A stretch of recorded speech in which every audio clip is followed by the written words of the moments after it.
শুক্রবার মানে একটা সুন্দর দিন, আর সে শুক্রবারে আগে আমরা ছোটোকালে দরগায় যেতাম। তো অনেক বছর পর আমি দরগায় এসেছি, আর দরগা যে ভেঙেছে আমি জানতামই না। আসসালামু আলাইকুম ভিউয়ার্স, সবাই কেমন আছেন? আলহামদুলিল্লাহ, আল্লাহ তাআলার রহমতে আমিও অনেকটা ভালো আছি। তো 2-3 বছর পর আমি দরগাতে এসেছি, দরগা পাড়াতে এসেছি, কিন্তু দরগা যে ভেঙে ফেলেছে আমি সেটা খেয়ালই করিনি। তো আমি দরগাতে এসেছিলাম একটা মানত করার জন্য, বাট দেখছি এসে ভাঙা হয়ে গেছে দরগাটা পুরা, মানে আরও বড় করে সুন্দর করে করবে। আমি বেশি ভিডিও করতে পারিনি কারণ এখানে অনেক হুজুর ছিল, মানে সবাই কেমন ভাববে তার জন্য আমি বেশি ভিডিও করতে পারিনি। বাট গেটটা এত সুন্দর করেছে, মাশাল্লাহ মাশাল্লাহ বলতে কেউ ভুলবেন না।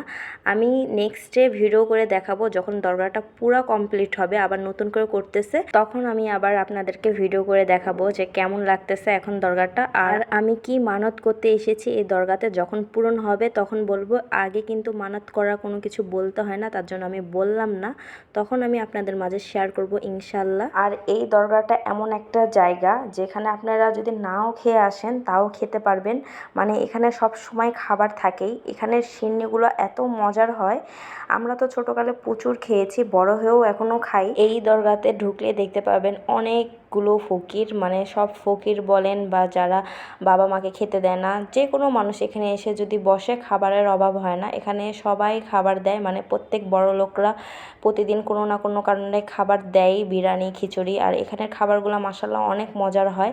আর আমরাও অনেক আশা করে এসেছিলাম, যেটা সত্যি কথা। দুপুরে লাঞ্চ করে এসেছি, তারপরও আশা করে এসেছিলাম যে এখানে সিন্নি খাবো, কিন্তু আসলে দরগাটা ভাঙার জন্য কোনো কিছুই এখন হচ্ছে না। তার জন্য আমরা জিজ্ঞাসা করলাম যে কতদিনে ঠিক হবে, বললো তো 3-4 মাসে দরগাটা করে ফেলবে। যখনই করবে তখনই আমি আপনাদের মাঝে শেয়ার করব যে কেমন হয়েছে এখন দেখতে আর কি দরগাটা। ছোটোকালে এই দরগাতেই আমি এসে নামাজ পড়া, আরবি পড়া শিখেছি টুকটাক করে, বিকজ এই দরগা পাড়াতে আমার দাদি বাড়ি, আমার ফ্রেন্ড সার্কেলগুলোর বাড়ি, তারপর আমার আত্মীয় রিলেটিভ, তারপর আমার ভাইয়ের বন্ধুদের বাড়ি, সবার এখানেই বাড়ি, তার জন্য এখানে প্রচুর আশা পড়েছে আমাদের। আর এখন আমি হজরত শাহ মখদুম শাহজালালের মাজারের সামনে যাচ্ছি, তার জন্য স্যান্ডেল খুলে যাচ্ছি। পুরো দরগাটা ভেঙে ফেলেও মাজার তো ভাঙতে পারবে না, তাই না? তার জন্য মাজারটা ভাঙেনি।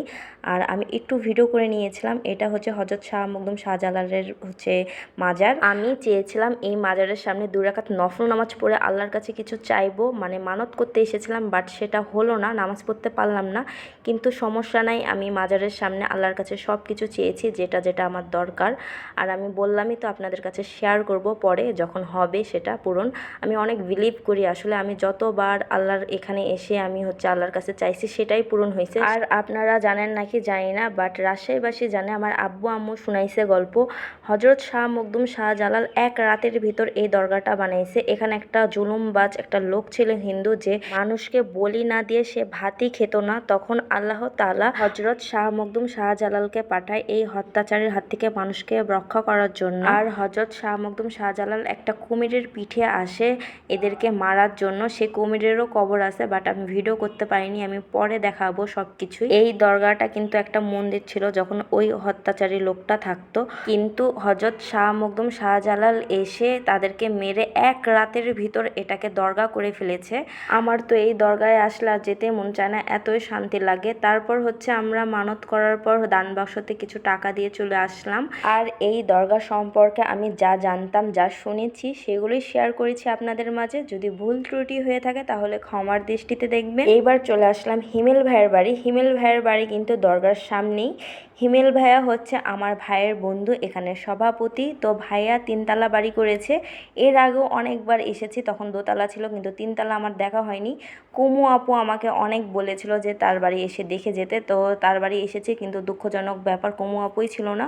কুমু আপু হিমেল ভাইয়ার ওয়াইফ, আমি তাকে আপুই বলি, ভাবি বলি না। আর কুমু আপু যদি সেদিন হতো তাহলে আরও বেশি ভালো লাগতো, কারণ আপুকে প্রচুর মিস করছিলাম। আর আন্টির কথা কি বলবো, আন্টি যে এত ভালো মনের মানুষ, যে আন্টির সাথে মিশেছে বা জানে তারাই জানে আন্টি অনেক ভালো মনের মানুষ। আন্টি একটু সময়ের ভিতরেই অনেক রকমের নাস্তা দিয়েছিল, কারণ আন্টি জানতোই না আমরা যাব, হুট করে গিয়েছি।